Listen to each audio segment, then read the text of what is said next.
আল্লাহ।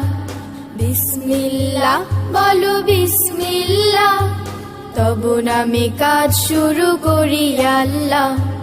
হোক না সে কাজ যত ছোট আর বড়, আল্লাহর নাম নিয়ে কাজ শুরু করো। হোক না সে কাজ যত ছোট আর বড়, আল্লাহর নাম নিয়ে কাজ শুরু করো। কাজে কামে বরকত দেবেন আল্লাহ, কাজে কামে বরকত দেবেন আল্লাহ। তব নামে কাজ শুরু করি আল্লাহ। বিসমিল্লাহ বলো বিসমিল্লাহ।